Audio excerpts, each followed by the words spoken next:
사실, 감정, 그리고 하나님의 신실하심. 하나님, 지금 어디 계신 거예요? 절망에 빠져 눈물로 기도하며 하나님을 찾았던 순간이 얼마나 많았는지 모릅니다. 가족의 질병, 교회의 문제, 죄로 인한 마음의 상처 등 삶의 무게에 짓눌릴 때마다 하나님이 멀리 계신 것처럼 느껴졌습니다. 하지만 이런 경험은 나만의 것이 아닐 것입니다. 살다 보면 하나님이 함께 하신다는 사실을 알면서도 그분의 부재를 느끼는 순간들이 있습니다. 고통, 트라우마, 슬픔을 겪을 때 머리로는 하나님이 항상 나와 함께 하신다고 배우고 고백하지만 마음은 하나님이 멀리 계신 것처럼 느껴질 때가 많습니다. 이런 불협화음이 오래 지속되면 낙담에 그치지 않고 믿음의 뿌리까지 흔들릴 수 있습니다. 그렇다면 하나님이 보이지 않고 느껴지지 않을 때 우리는 어떻게 해야 할까요? 키케빌 사실에만 집착하면 마음이 굳어집니다. 삶의 위기가 닥쳤을 때 내가 붙잡은 것은 하나님의 말씀이라는 진리였습니다. 진리는 우리의 발을 견고히 세우고 위로를 주는 힘이 있습니다. 그런데 누군가는 이런 말을 하기도 합니다. 사실은 당신의 감정에 아무런 관심이 없다. 이 말에 힘을 얻어 저는 감정을 억누르고 무시하는 쪽을 선택했습니다. 거울 속에 비친 내 자신을 보며 성경 구절 몇 구절을 외우고 힘내자, 다시 해보자 라고 다짐하며 스스로를 다잡았습니다. 이 접근 방식은 단순했습니다. 하나님이 멀게 느껴지더라도 하나님은 지금도 내 곁에 계셔. 그러니까 하나님이 함께 하신다는 사실을 진짜 느낄 때까지 느끼는 것처럼 행동하면서 버텨라. 겉으로 보기엔 이 방법이 믿음의 사람답고 경건해 보일 수 있습니다. 감정을 거부하고 하나님의 진리를 고백하는 것 자체가 잘못된 것은 아닙니다. 하지만 감정의 신호에 귀를 기울이지 않으면 마음 깊은 곳에서 뭔가가 잘못되기 시작합니다. 하나님이 부재하다는 느낌은 내 안의 두려움으로부터 나옵니다. 이 두려움을 해소하지 않고 진리만 붙들자며 앞으로 나아가면 우리는 중요한 진리의 교훈을 놓치고 맙니다.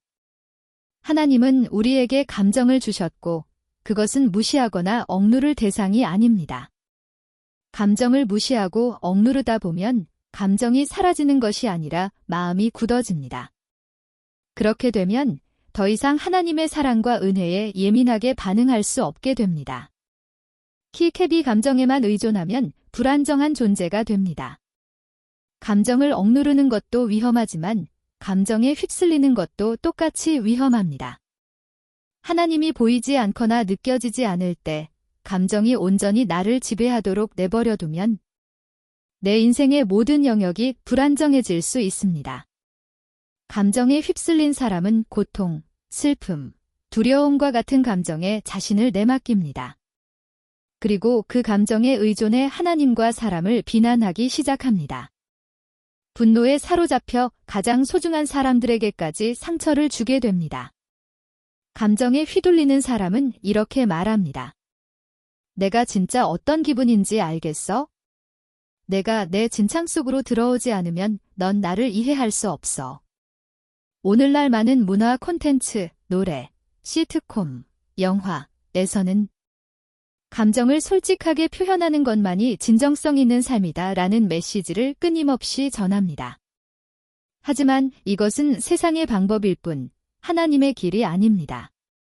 성경을 보면 하나님의 부재를 강하게 느꼈던 사람들의 이야기가 나옵니다.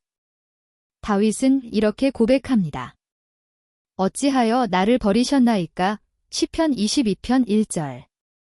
하박국 선지자는 절규합니다. 얼마나 더 외쳐야 하십니까? 언제까지 이 부르짖음을 듣지 않으실 겁니까? 하박국 1장 2절. 이들은 하나님의 부재에 대한 감정을 하나님께 털어놓았습니다.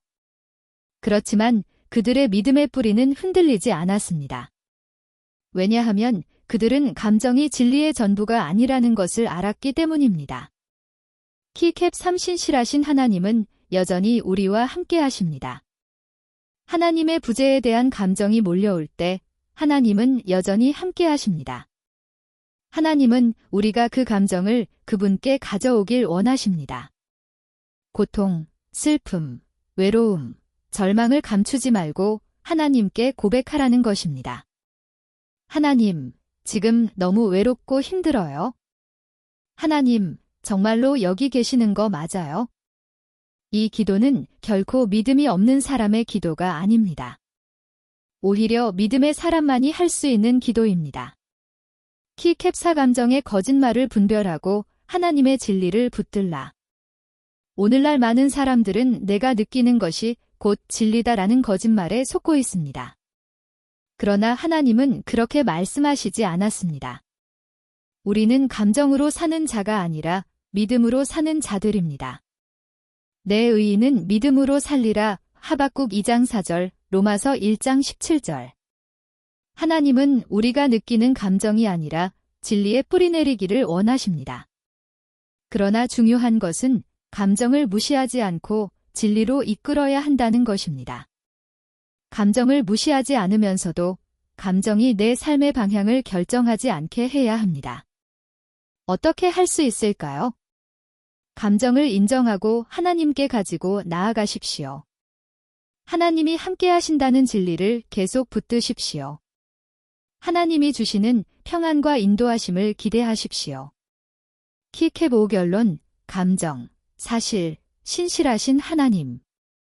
감정에 휘둘리지도 않고 감정을 억누르지도 않으면서 신실하신 하나님께 감정을 고백할 때 하나님이 그 자리에 함께 하십니다. 하나님, 나는 지금 당신이 멀리 있는 것처럼 느껴집니다. 하지만 당신은 나와 함께 계신다는 진리를 믿습니다. 우리가 감정을 통해 하나님께 나아갈 때 하나님은 그 순간을 하나님을 더 깊이 알 수 있는 기회로 바꾸십니다. 다윗이 그랬고 하박국이 그랬으며 예수님도 십자가 위에서 별표 셀리 엘리라마 사박다니 별표라고 부르짖으셨습니다. 하나님이 떠난 것처럼 느껴지는 바로 그때 우리는 하나님께 더 가까이 나아가게 됩니다. 하나님은 여전히 함께 하시며 절대 우리를 떠나지 않으십니다. 내가 너를 결코 떠나지 아니하고 버리지 아니하리라. 히브리서 13장 5절.